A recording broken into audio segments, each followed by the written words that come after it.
Christ en nous est le véritable mont Sinaï. La phrase Christ en nous est le véritable mont Sinaï peut se comprendre à la lumière de la parole de Dieu, qui nous montre dans l'événement du mont Sinaï une révélation de la loi divine et une alliance entre Dieu et son peuple, accomplie et transcendée en Jésus-Christ. Le mont Sinaï est traditionnellement le lieu où Moïse a reçu les 10 commandements, symbolisant l'alliance de Dieu avec Israël et la loi morale qui guide la vie du peuple. Cependant, dans le christianisme, cette loi trouve son accomplissement dans le Christ, qui incarne la parfaite obéissance et la liberté véritable, non plus sous la forme d'une loi extérieure, mais comme une présence intérieure par le Saint-Esprit. Ainsi, dire que Christ en nous est le véritable mont Sinaï signifie que la relation divine, la loi et l'alliance avec Dieu ne sont plus seulement un événement historique ou un lieu géographique, mais devient une réalité spirituelle vécue intérieurement par les croyants en Christ. Le Christ glorifié est la nouvelle montagne spirituelle de la révélation, comme à la transfiguration où Dieu dit « écoutez-le ».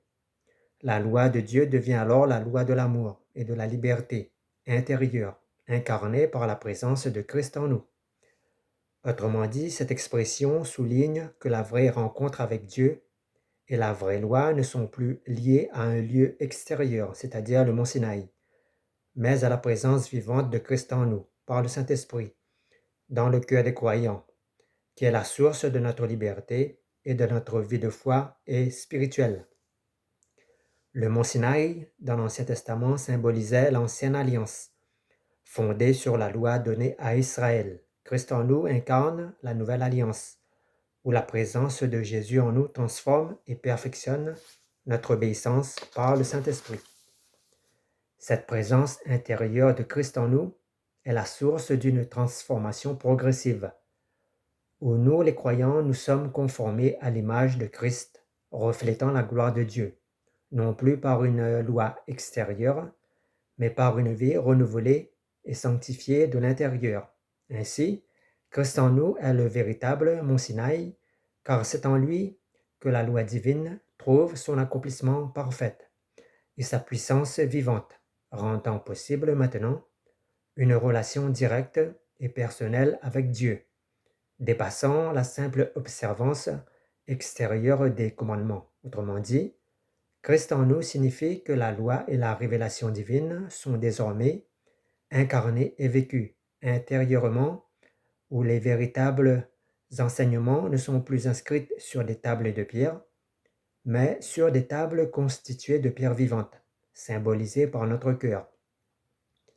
Ainsi, chaque croyant devient un lieu, un temple spirituel de la présence de Dieu, où la lumière de Christ rayonne comme le mont Sinaï l'était autrefois pour Israël. Christ en nous renforce l'idée d'une alliance spirituelle supérieure à celle du mont Sinaï, car cette nouvelle alliance dépasse l'ancienne, qui était fondée sur la loi, alors que la nouvelle loi est fondée sur la grâce. L'alliance de Moïse au mont Sinaï impliquait une loi extérieure et contraignante, des commandements à observer et des sacrifices pour le pardon des péchés, et avec une relation médiatisée entre Dieu et le peuple, c'est-à-dire que la loi et les sacrifices représentaient le rôle de médiateur entre Dieu et son peuple. Cette alliance, bien que temporaire, est dépendante de l'obéissance extérieure et des rites. En revanche, la nouvelle alliance incarnée par Christ en nous est une alliance intérieure, une alliance de relation, de communion. Par Jésus-Christ, cette alliance est établie sur des meilleures promesses, avec un sacerdoce éternel, un pardon parfait et un héritage éternel, non plus fondé sur la loi écrite, mais sur la présence vivante de Dieu dans notre cœur. La parole nous enseigne que Dieu siège dans son saint temple, et par Christ, nous devenons des temples saints du Saint-Esprit pour Dieu. Cette présence de Christ en nous transforme de l'intérieur, rendant possible une communion directe et personnelle avec Dieu. ce qui dépasse la médiation extérieure du mont Sinaï, car Christ en nous devient le médiateur parfait entre Dieu le Père et nous. Cette nouvelle alliance par Christ symbolise une alliance parfaite et éternelle, plus glorieuse et efficace que l'ancienne, et qui réalise pleinement la promesse de Dieu d'une relation intime et permanente avec lui. Contrairement à l'alliance mosaïque, limitée dans le temps et dans son mode d'action, le privilège du grand prêtre dans l'Ancien Testament devient un privilège accordé à tous les croyants en Jésus-Christ. L'ancien Mont Sinaï, bien que solennel, était limité au peuple d'Israël. Le nouveau Mont Sinaï, symbolisé par Christ en nous, donne aux croyants un accès privilégié pour vivre une relation nouvelle avec Dieu, par Jésus-Christ. La loi de Dieu n'est plus seulement un code extérieur, mais elle devient une réalité intérieure, transformante par le Saint-Esprit, qui habite dans le cœur des croyants. Cette présence du Saint-Esprit en nous rend participants du royaume de Dieu, c'est-à-dire un royaume spirituel et universel, non plus seulement réservé au seul peuple d'Israël. De plus, la transfiguration de Jésus sur la montagne, le mont Tabor, manifeste cette synthèse, où Jésus, en dialogue avec Moïse, qui symbolisait l'ancien législateur, et Élie, symbolisant les prophètes, révèle que Jésus est l'accomplissement parfait de la loi et des prophètes, incarnant la nouvelle alliance promise et devenue accessible par notre foi en Jésus-Christ. Christ en nous établit la nouvelle alliance qui est décrite dans la Bible comme éternelle, selon Jérémie 31 et Ésaïe 55, où Dieu nous promet que son esprit et sa parole resteront à jamais dans le cœur des croyants, sans jamais se retirer, contrairement à l'alliance du mont Sinaï, limitée à Israël. L'alliance en Christ s'étend à tous les peuples, faisant de la maison de Dieu une maison de prière pour toutes les nations, incluant donc aussi les étrangers.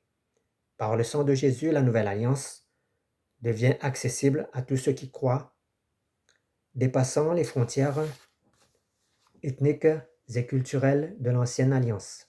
Christ en nous devient une alliance éternelle, fondée sur la vie même de Christ en nous. Cette présence de Dieu en nous garantit un héritage spirituel qui ne disparaîtra jamais. Jésus-Christ est l'accomplissement parfait des promesses que Dieu avait faites à Abraham et à Moïse au mont Sinaï. Dans l'Ancien Testament, les croyants se déplacent vers la montagne. Dans le Nouveau Testament, c'est la montagne qui vient à notre rencontre. Pourquoi le nouveau mont Sinaï est considéré comme une alliance divine qui dépasse le temps et les générations? L'alliance de Dieu est considérée comme un engagement qui dépasse le temps parce qu'elle est fondée sur la fidélité éternelle de Dieu et non sur une fidélité temporelle. Et cette alliance est scellée par des promesses inaltérables, renouvelées et accomplies en Jésus-Christ. Dans l'Ancien Testament, les alliances successives, Noé, Abraham, Moïse, nous montrent une progression vers des saints divins qui dépassent les générations, avec des signes visibles, par exemple l'arc-en-ciel, la circoncision, etc., rappelant l'engagement de Dieu envers l'humanité. Ces alliances préparaient une relation durable entre Dieu et son peuple, marquée par la fidélité de Dieu. La nouvelle alliance, inaugurée par le sacrifice de Jésus, est décrite comme meilleure et éternelle, selon Hébreux 8, 10, surpassant les lois du mont Sinaï. Cette nouvelle alliance ne repose plus sur la loi écrite, mais sur le Saint-Esprit qui inscrit la parole de Dieu dans notre cœur. Pas seulement dans les cœurs des pasteurs ou des prêtres, mais dans le cœur des croyants, assurant une révélation vivante et perpétuelle avec Dieu. Le sang de Jésus scelle cette alliance une fois pour toutes, nous garantissant le pardon de nos péchés et nous donnant accès à une sanctification durable avec Christ. Avec Christ, donc, Dieu s'engage dans une relation personnelle et indéfectible avec chaque croyant, nous assurant une communion qui ne dépend ni du temps ni des conditions humaines, mais de son amour infini et de sa fidélité infaillible. La nouvelle alliance est un pacte éternel scellé par le sang de Christ et par la présence en nous du Saint-Esprit.